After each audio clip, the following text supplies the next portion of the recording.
So I hope that it's going to be a nice one. Welcome everyone. In Kenyan time, it's 8:35, but Abdullahi there is I think it's 1 p.m. or 1:35 p.m. there. Yeah, So 1:35. yeah, so people have joined, and I think they are really eager to hear what you have to say today. So maybe if I'm given the go ahead, Yeah, I will.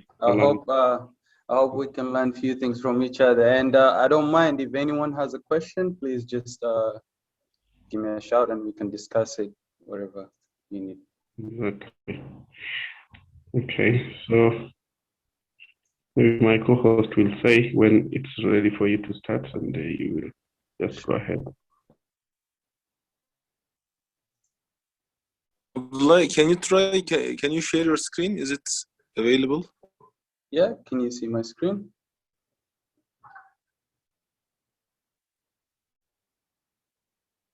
Yeah, sure. It's okay. Yeah. I think we can do a start. Mashallah, everybody. Yeah, so we're going to be discussing about cybersecurity today. I'm actually an alumni 2014 in Light Academy, Karen. Probably I might have people in the chat who we might have met a couple of times playing football, of course. But yeah, so about me, basically did my computer science at Nottingham Trent University in the UK. And I'm currently doing my last year master's degree in information technology and security at the University of Ontario, Canada. And also doing research with the cybersecurity innovation. And what we do is basically offer public and private sectors applied research into new and upcoming cyber threats.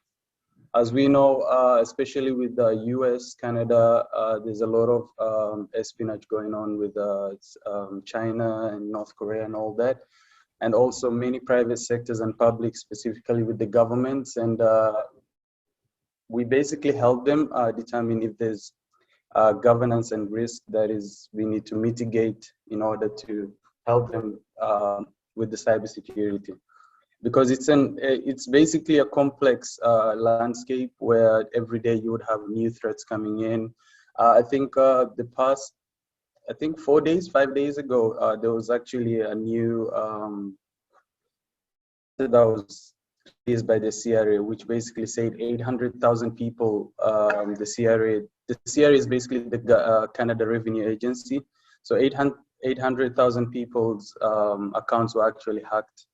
So basically, it's an ever-changing landscape. So we basically try to mitigate these issues and offer the best possible help that we can give to this public and private sectors. So what actually consists cybersecurity? It's basically about the protection of computer systems, the data, and also any type of interconnectivity.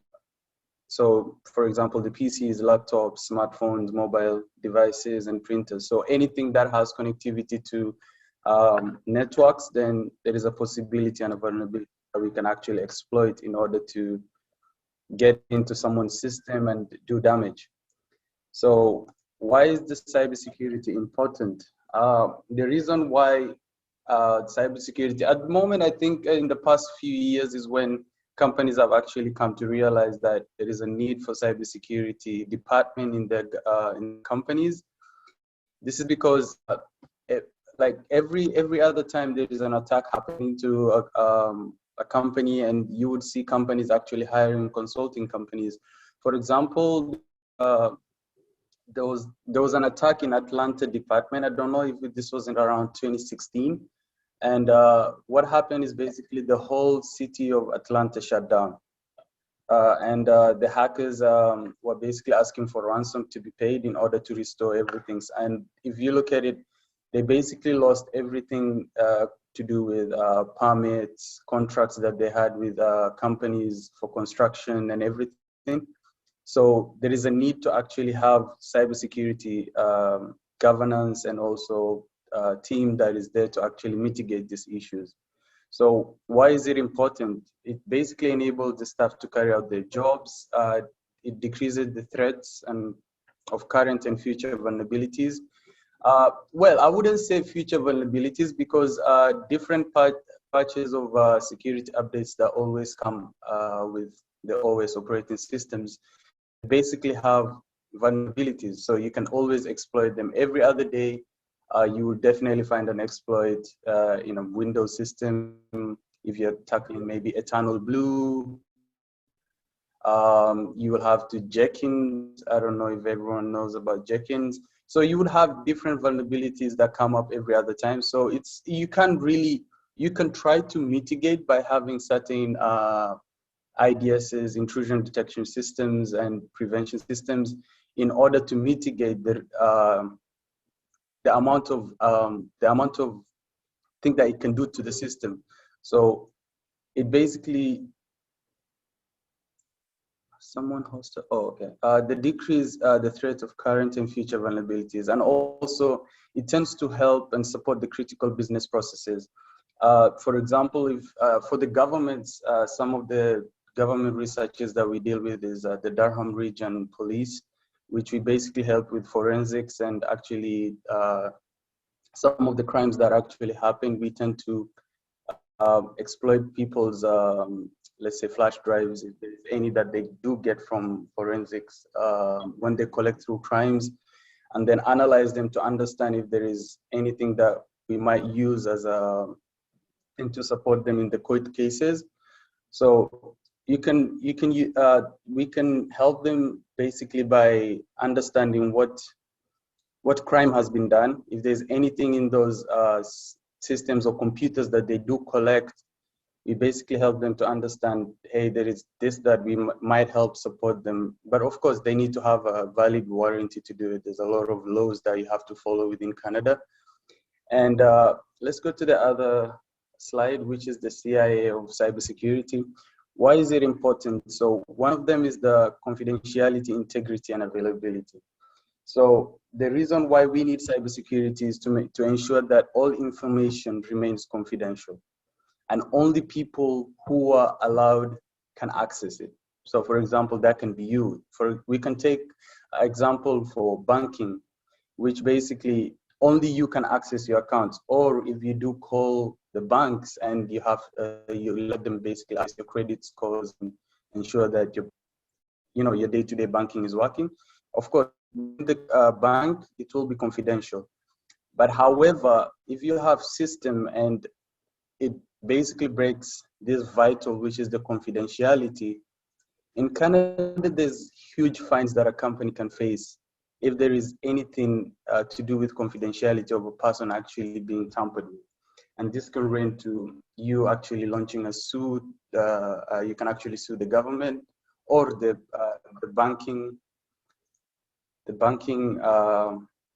financial sector. You can actually sue them, and you probably get paid off, or probably it's going to be a court case and they have to pay the government for what they did. And also we need to ensure the integrity of basically the information doesn't change from the state that it is.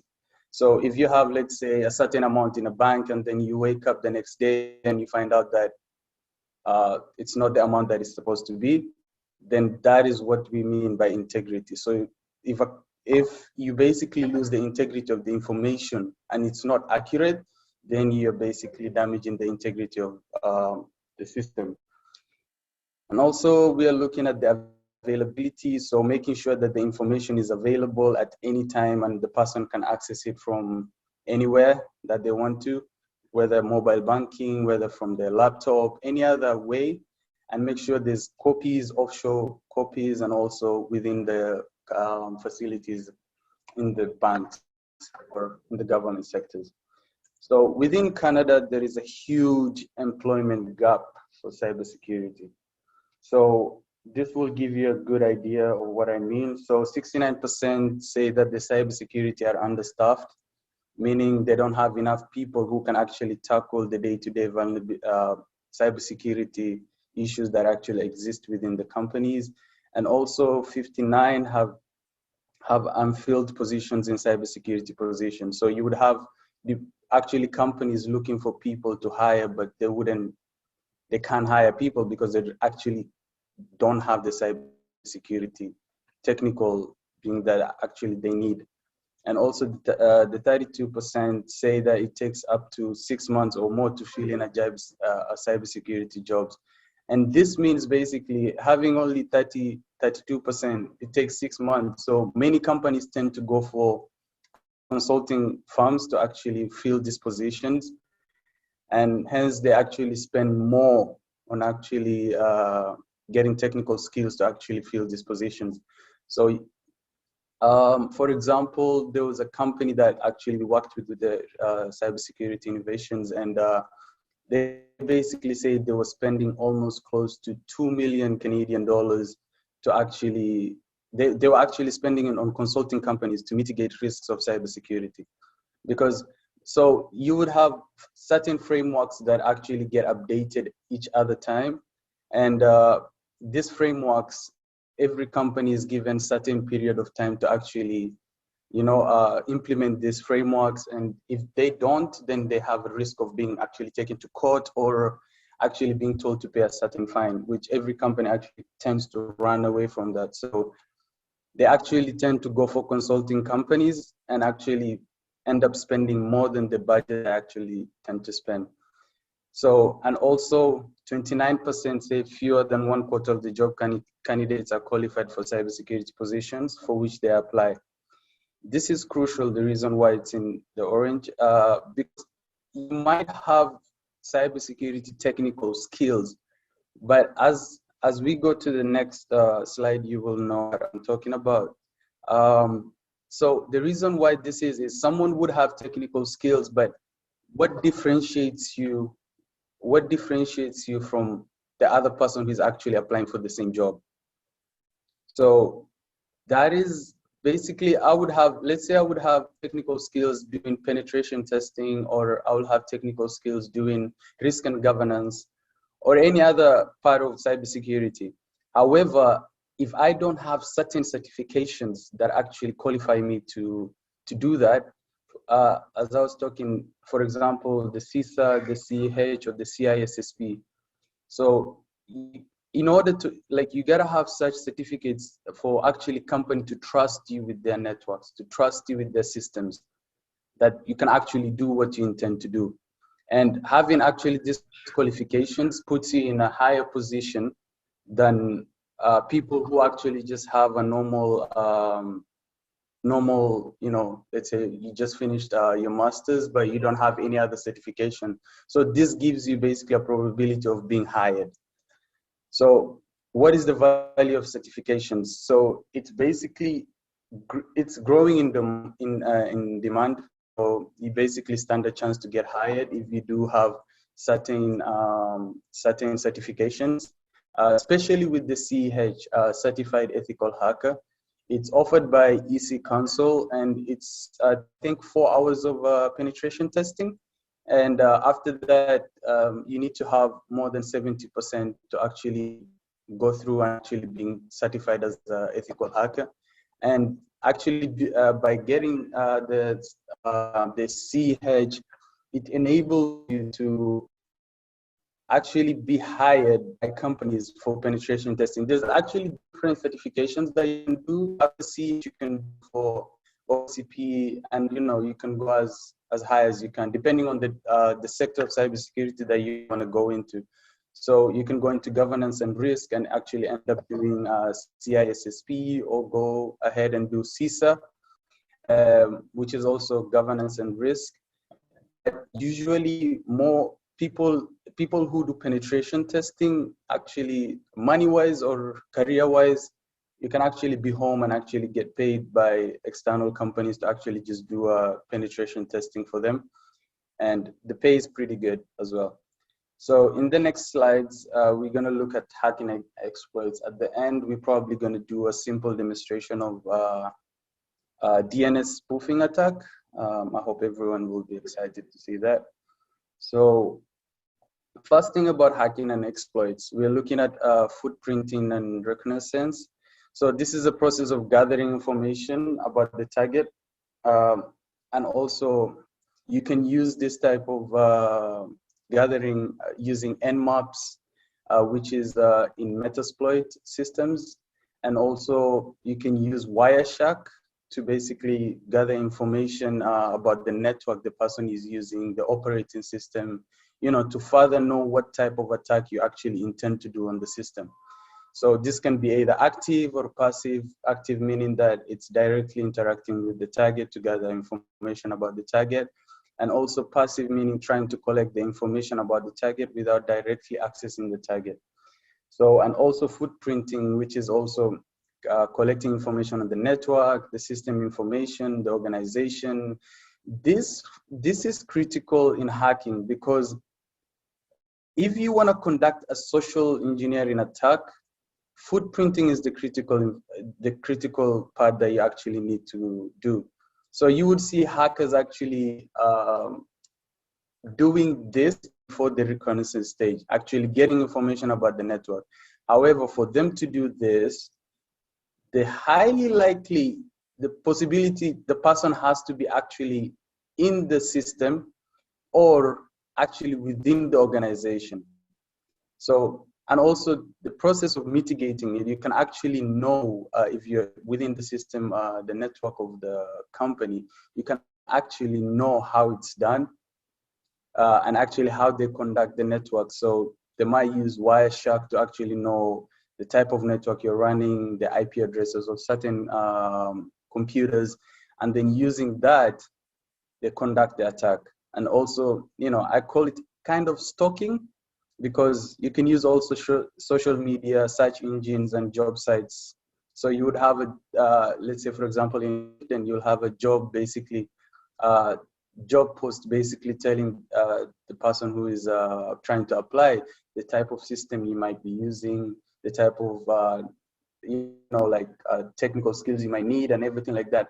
If you give too much information within that job post, then this can trigger an attack for the company, because then a hacker will know specifically what type of system you're using, what type of operating system you might be using as well, and what type of vulnerabilities do exist in some of the applications that are used within the company.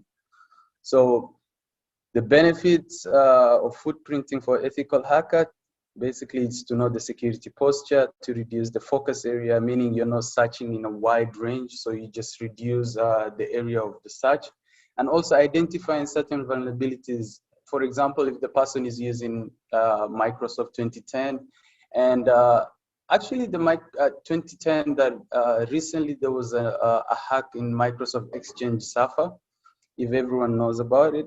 There was actually an attack that happened with Microsoft Exchange Server. I think that's why I think a couple of weeks Microsoft team was a bit down, but actually they did have an update to fix that. So every Microsoft that actually, Windows that actually comes out, you definitely can find a vulnerability that actually existed. If you sit down and actually do a couple of penetration testing to find out if they actually can fix the patches. And actually, I think Microsoft actually does pay people for actually figuring out what type of vulnerabilities do exist. And then, well, you can actually get paid for it as well if you're actually good and actually finding out those vulnerabilities that do exist. So the next thing we're going to do is a practical hacking demonstration. Please, please, please, this is a disclaimer.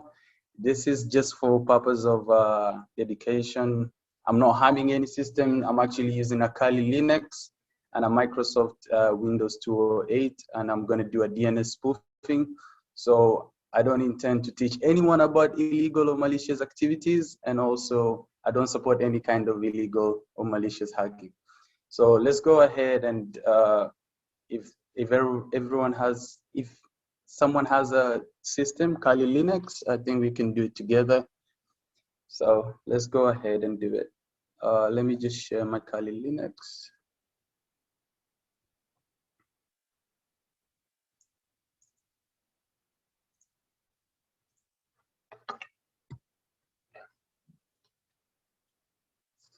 So first thing what we're gonna do is actually go into a super user, which means the root of the Kali.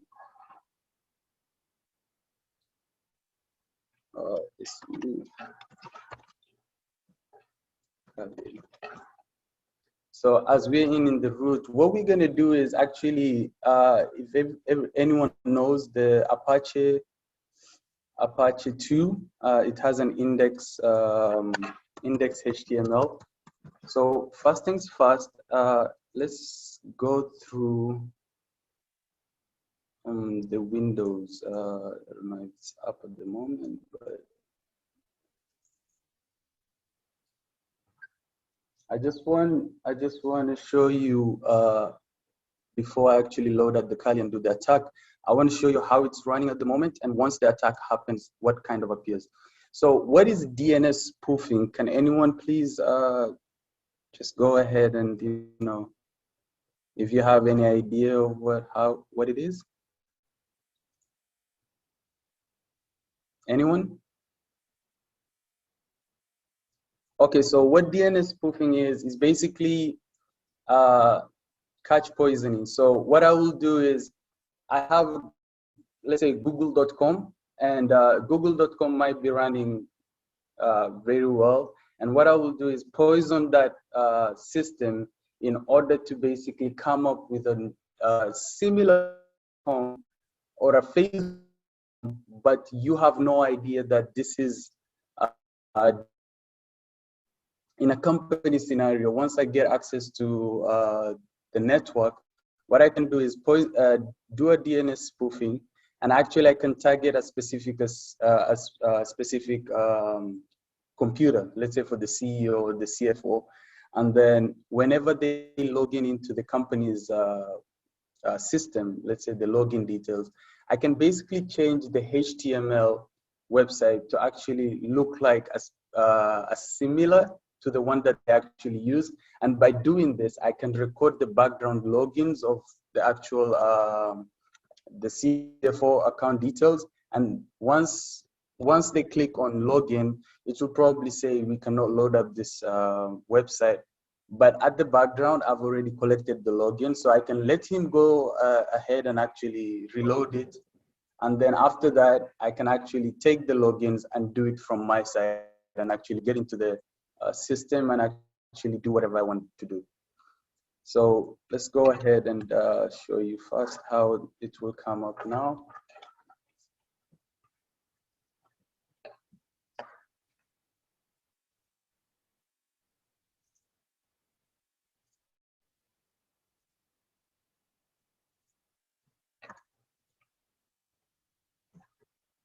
So at the moment we have google.com running. So what I'm going to do is I'm going to use Apache index as an example.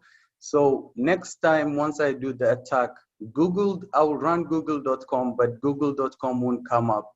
There's another website that would come up. So let's go ahead and conduct the attack.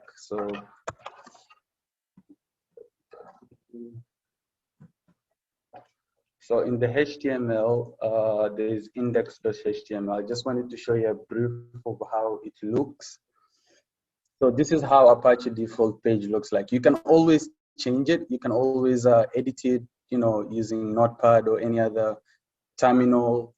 So you can edit it to actually look like a Google search engine. But I'm just going to use this as an example for now. And actually, when I open google.com on this Windows 208, that will actually come up. So this page will actually come up in the Google. So let's go ahead and do the attack. So Kali, I hope people have idea of how the Linux commands work.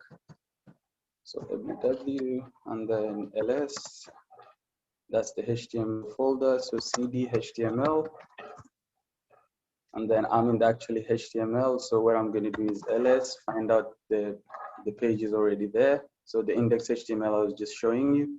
So the next thing I'm going to do is service Apache start. This is basically to start the Apache. And then I'm going to configure the Ethercap. So Ethercap is the application that we're going to use to actually conduct the attack. It helps in DNS spoofing, DOS attacks, any type of ARP poisoning, and the man-in-the-middle attacks. The Ethercap can actually conduct it. So let's go ahead and do nano etc ethercap.conf. And then what we're going to change is the UID and the JIT to a default 0, which means it's not going to be running from 65534, it's going to be running from 0. So let's go ahead and change that. So 0. Then after doing that, we're going to save it. And then let's run the Ethercap DNS configuration file. So nano Ethercap where it's conf, let's run the DNS file. So in the DNS file, it's just a sample. It's already commented out. So nothing is running on this, but the only thing we're going to do is add, since it's a DNS config file, what we're going to do is actually add the IP address of our system, this Kali. We're gonna add it to this machine. So let's go ahead and do that. So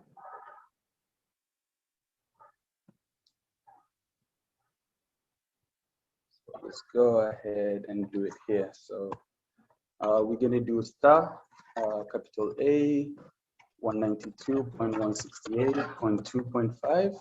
That's the IP address of my Kali system. So what I'm gonna do is save, and then that. And then next thing I'm gonna do is launch the Ethercap application. So Ethercap -G, and then, so everything, the primary interface in the Ethernet 0, sniffing startup, so everything is correct here. And then we're gonna go and accept. So first thing we're gonna do is actually scan for the hosts. So what type of hosts are actually running within our wireless internet. So one thing I'm gonna find is this 2.4, and this 2.4 is actually for the Microsoft Office. So what we're gonna do is command prompt, ipconfig. So as we can see, the IP address for this is 192.168.2.4. So this is the system you're targeting. So we're gonna add that into the target. So that's the one, it's scanned it. So add to target. And then the next thing we're gonna do is basically MIT, man in the middle menu. And what we're gonna choose is the IRP poisoning, and then the sniffing remote connection, so okay. And then we're gonna look for the plugins. So plugins, and then manage plugins. And then we're gonna do DNS spoofing plugin. So we double click on this. So once the DNS spoofing plugin has been activated, what we're gonna do is go back to the Microsoft Windows 208, launch Internet Explorer.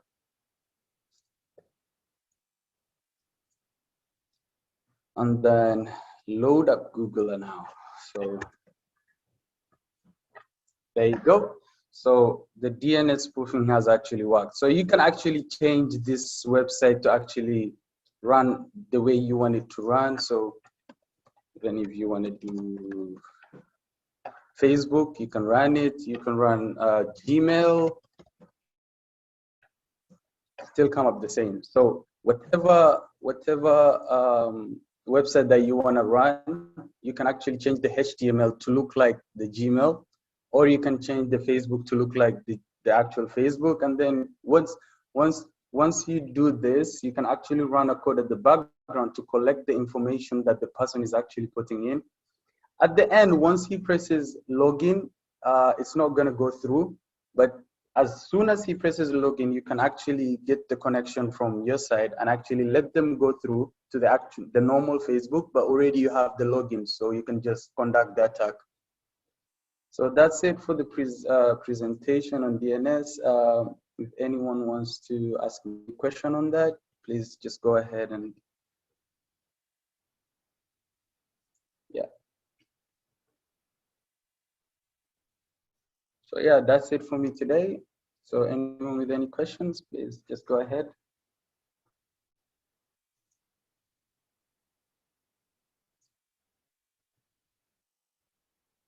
So it's actually if you can see here, it's actually DNS spoofing for the Facebook, and it's spoofed to back.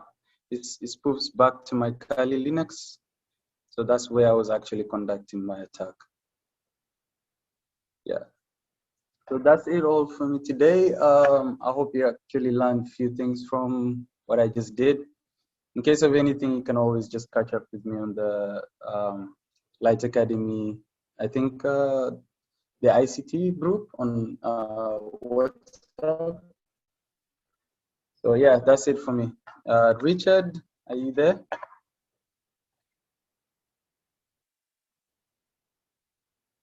Hello? Yes, Abdullah, thank you so much for the wonderful presentation. I think you want to talk with Richard Otolo. Maybe you can use his microphone and you can talk with him. Yeah. Anyone with any other questions as well? Please go ahead if there is anything you want me to clarify, or yeah, just any questions.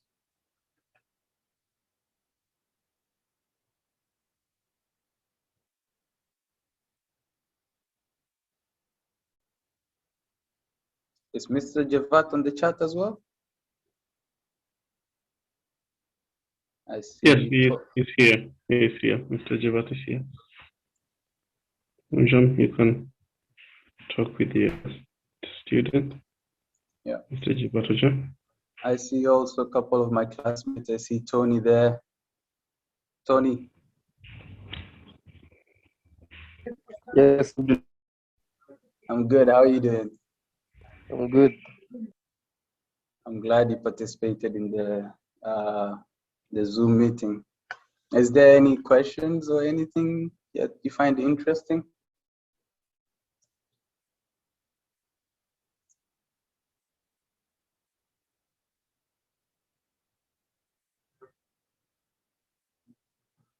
Abdullahi, there's a question from someone.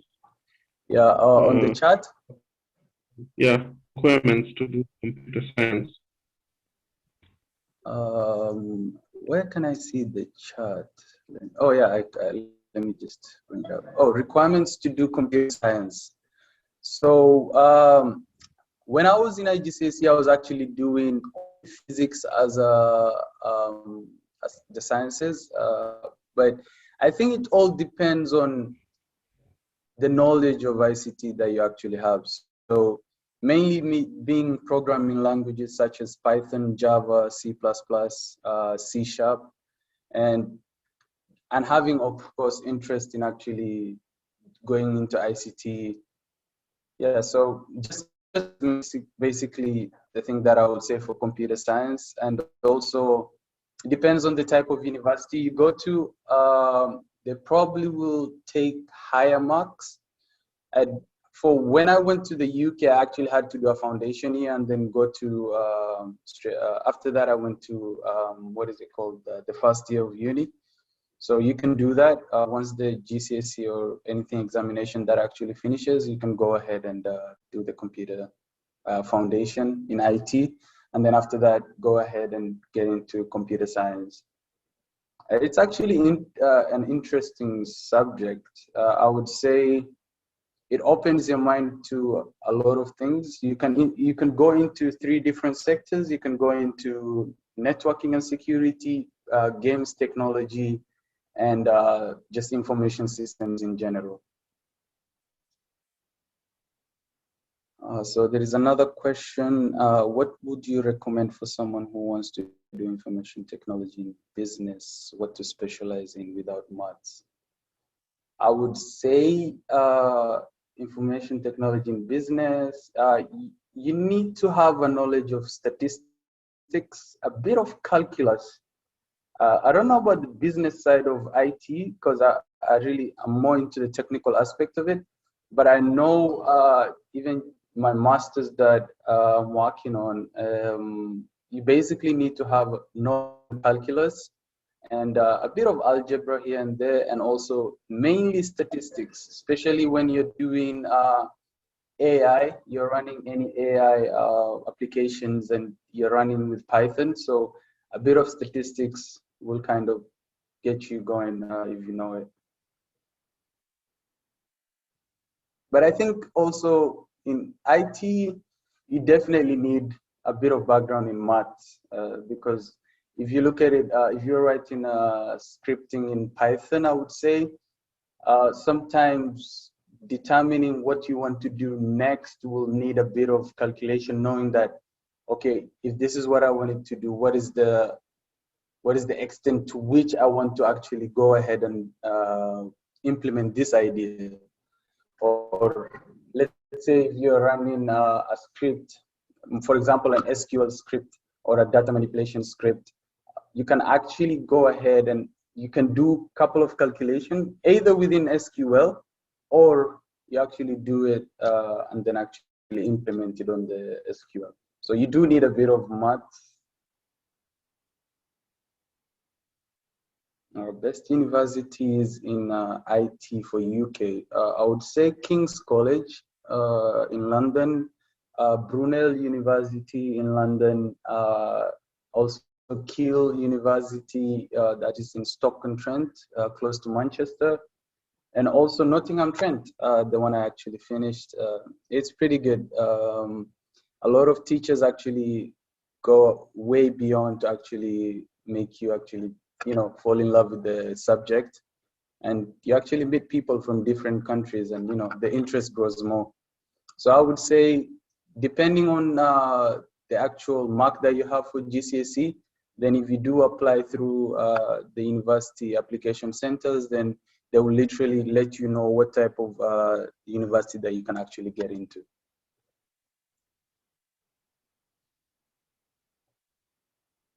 So any other questions?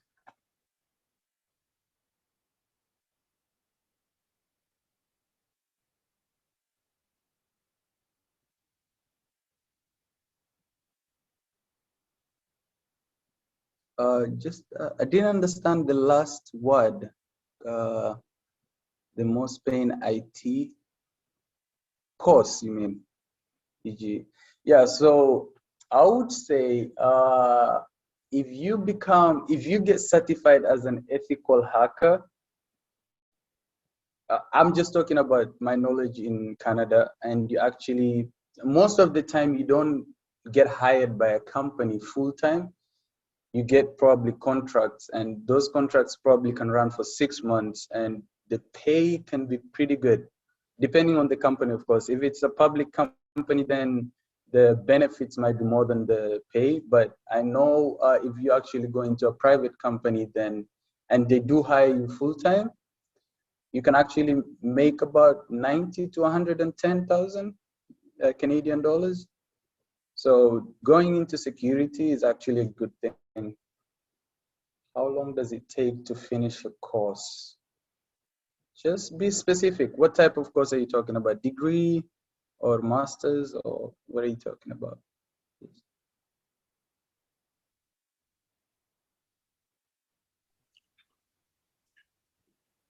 A degree in the UK, it takes about 3 years. That's excluding the foundational year. But if you do add the foundational year, then it will be 4 years. And for masters, so masters depends on you. So if you want to extend it, the much you extend it, you can actually even make it 3 years if you have work to do, and if you have things to do. Then it just depends on how many courses you actually take every semester that comes up. You can actually take one courses every semester, and you do have other things that you got to do. So it just depends with you. But I know some countries actually it's full-time, so you have to actually do it in a year or 2 years. Even national banks in third world countries are becoming targeted by hacking groups. Do you see cybersecurity opportunity in Kenya for the future?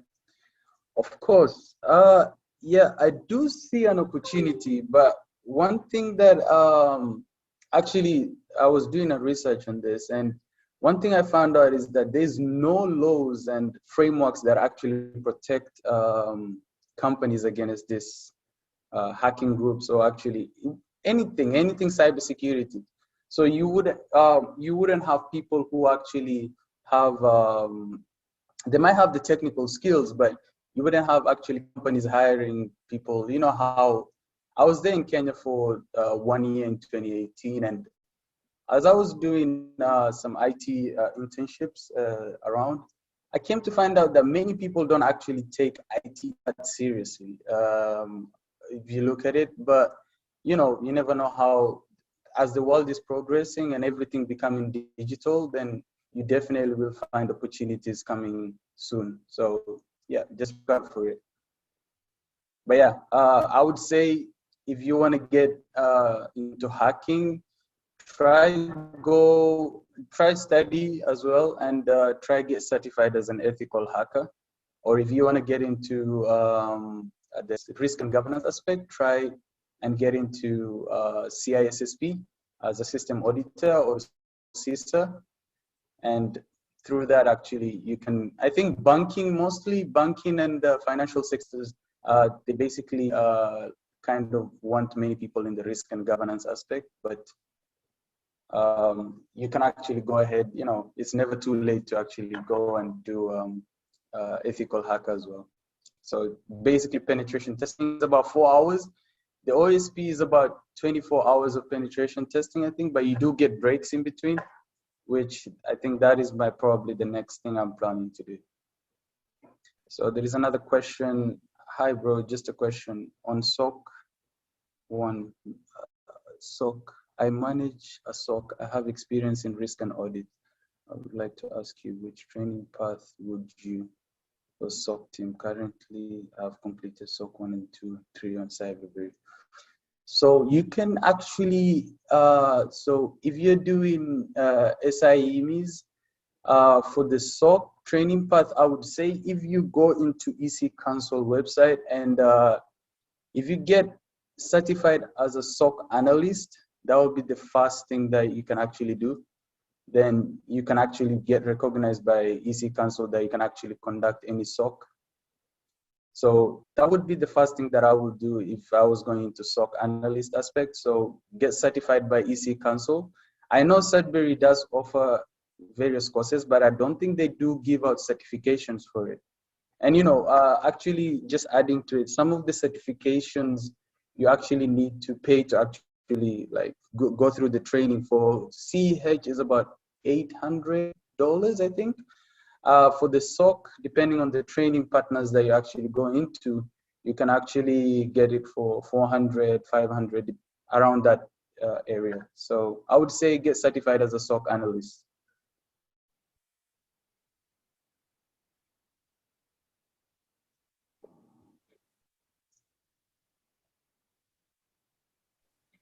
Abdullahi, I think you are a researcher in an institution.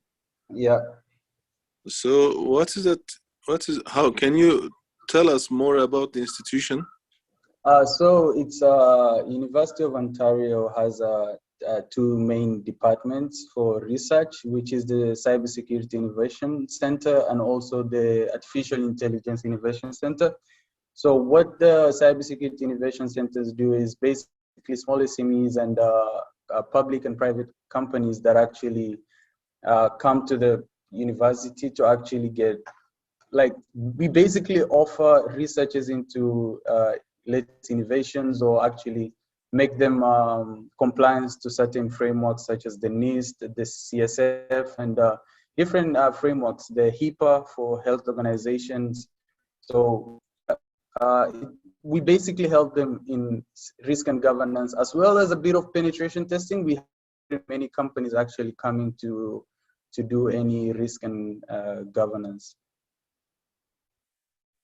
I mean, penetration testing. We haven't gotten any company that actually came for penetration testing, but we did have a small, but mostly the Durham Regional Police is what we actually do forensics with. That's the biggest partner we actually have at the moment. Thank you. So for myself, I have CISM and CRIC currently doing CISA. Just that I want my team to have proper skills on SOC.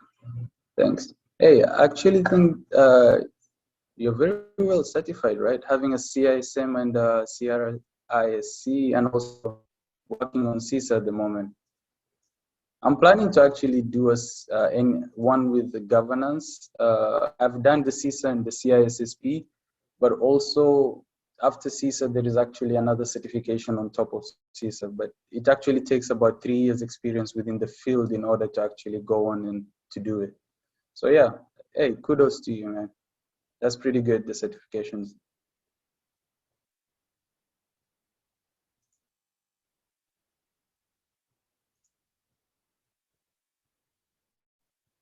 Yeah, anyone else?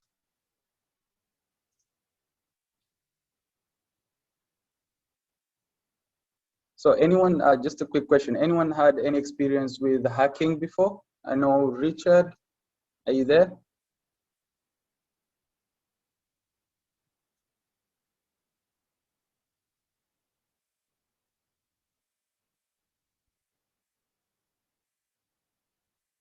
Or anyone ever conducted in, yeah, just go ahead. No, I just wanted to say hi to Richard abi. Richard abi?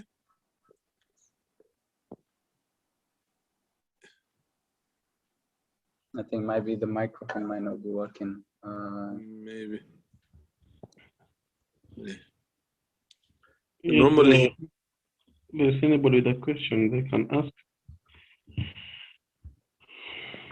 Cevat abi, There's Mohammed. Do you mean the CGEIT? Yeah, CGIT. Yep, that's after the CISSP, right?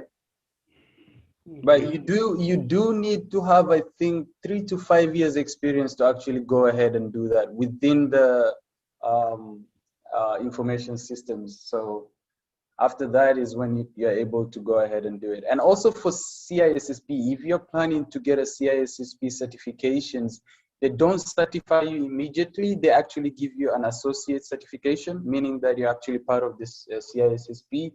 And then after that, you have to actually be in the field for 3 years to actually get certified as a CISSP. So yeah, just.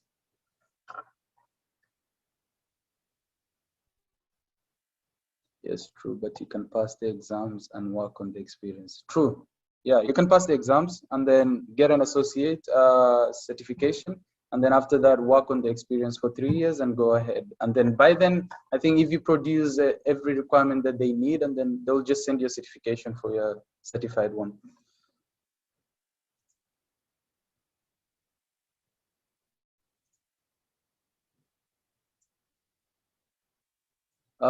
I think Gona is here as well. Gona. Yes, Abdullahi, how are you doing? I'm good. How are you? So I'm Gona doing also good. is in Canada as well. So yeah, we were actually together in school. Yes, sir. Yeah, you have a presentation going on. Yeah, thank you, man. Yeah. You're also in the IT sector, right? Yes, but I'm in the networking sector. Yeah, you can share some ideas as well. So far I have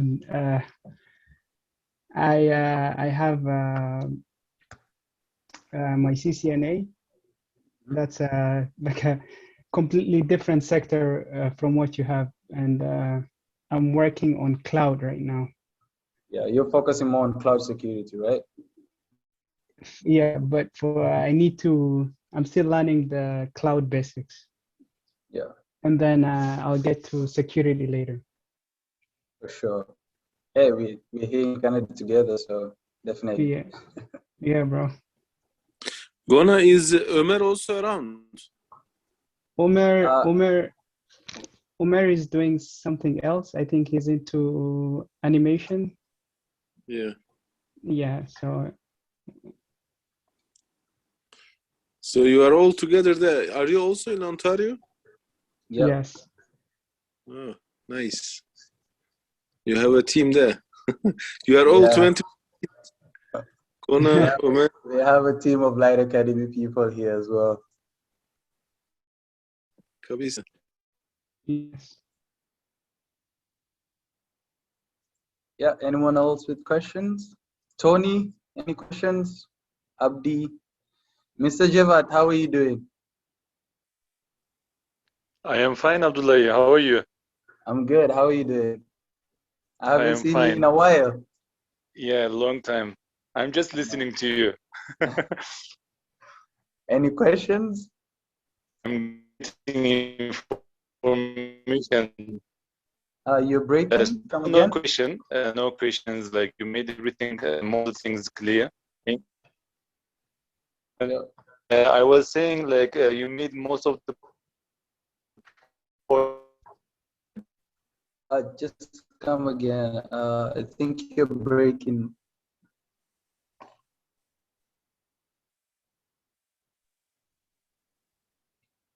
Thank you for the nice presentation. Yeah. Thank you for that.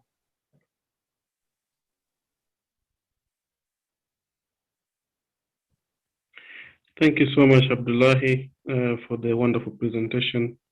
No We have problem. had Anytime. And yeah, so Okay. I'm also in the WhatsApp chat for the ICT. So anyone with any questions, any work we can do together, in touch, and we can always work something out. That would be nice. I added you in the ICT club this evening, so I think you can always interact with them. Thank you for taking your time, and also thank you for all the people who attended. It's been a very educative evening, and we appreciate so much. We hope that this is not the last one, and we invite everybody else to participate in these initiatives by the Alumni Association. Thank you. And if there is no more questions, I think that should be the end of the evening for us, and we are very grateful. There is somebody saying something though. The farthest I have gone to hacking is CT control delete. I think there's more into it than that. Yeah. But yeah, well, it's a beginning, right? You can start from control alt delete, and next thing you're doing is probably a DOS attack. So yeah.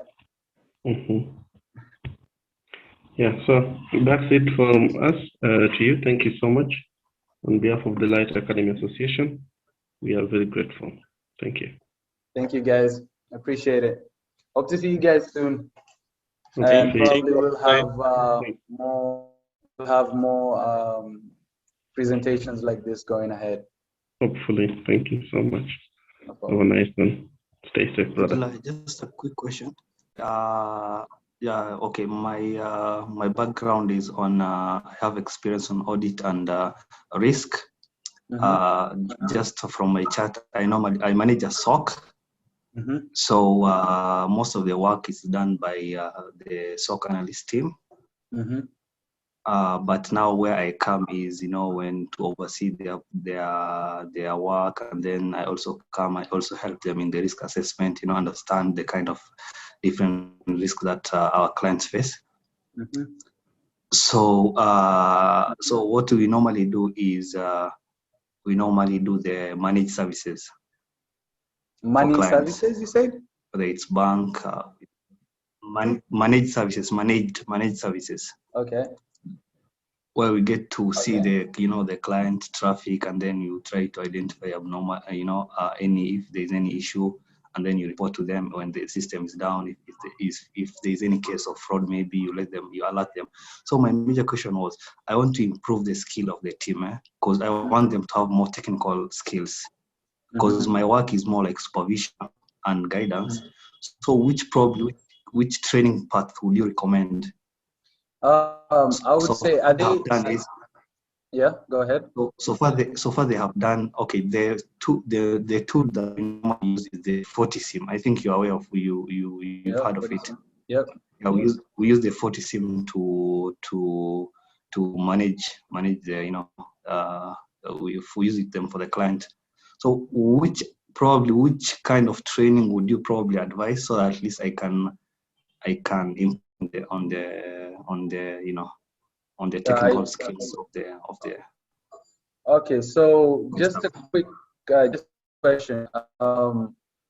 When you say technical skills, are you talking about just implementation, or are you actually talking about the penetration testing aspect of it? Now the penetration, most of the on the pen test is normally done by one of the guy who is a specialist. Mm-hmm. Sorry, are you hearing me? Yeah, I can hear you. It's just a bit breaking. Yeah, it's but I done can by hear us, one of the member. Yeah. you. Mm-hmm. Sorry, it's done by one of the member who is a specialist. But the other team, it's more.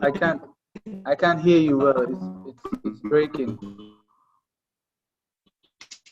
You know the pen is I approve for the team if like us, you know. Can you hear me? Yeah, I can hear you now. It's a bit breaking sometimes, but go ahead. So I think there's the issue with my connection. Sorry. No problem, no problem. So I was saying, you know, for the pen tester, he's more like the red team, right? He's like the red team. He's there to, yeah. But the blue team now are the SOC analyst. What they do is they try to protect the organization from, you know, from any external sort of, attacks. Yeah. So now I want a training. Which kind of a training path would you recommend so that at least in terms of technically they are aware of different, you know, threats, different vulnerabilities, you know, in terms of risk assessment, they can do their risk assessment properly. You know, I don't know if you're getting my point. I get you. So I would say the path that I would recommend is going to getting all of them certified as SOC analysts. Okay. Then through the SOC analysts, you can actually they will teach you about incident response, risk management. They will teach you about vulnerability assessments. So I think certify them as a SOC analyst would be a good thing. If you go ahead and get them certified as a SOC analyst. I don't know if there is anyone in the team that is actually certified as a SOC, or do they just have knowledge of the technical? Okay, there's a guy who is, our pen tester is certified for him, he's certified. Okay, so I would say if you want the whole team to be in the same, in the same circle, then I would say get all of them actually certified as a SOC analyst. Because SOC analyst, there's 1, 2, 3, right? Yes. So you can start with the one, then what is progress, and actually is there anything they actually learn from it? For example, is there can they actually detect vulnerabilities, threats? Is there incident response plan that they can actually develop for in case of any threats that come? And then through that, if it is good enough, then you can go ahead and certify as SOC analyst. Okay. Thanks so much, bro. No problem. Anytime.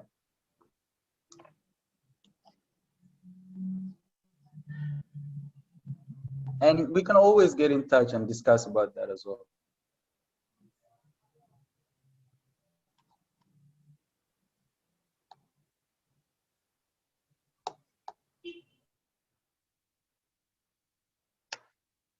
Yep. Anyone else? Any questions?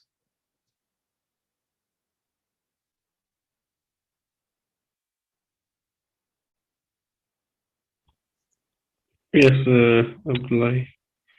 I think they have exhausted the questions. Mm-hmm. Yeah, so maybe I can call it an evening. Okay, for sure. Thank you. No problem. Thanks so much, guys. Have a good, good night. Yeah, and to you, good evening. Thank you very much, Abdullahi. No problem, Mabi. Thank you.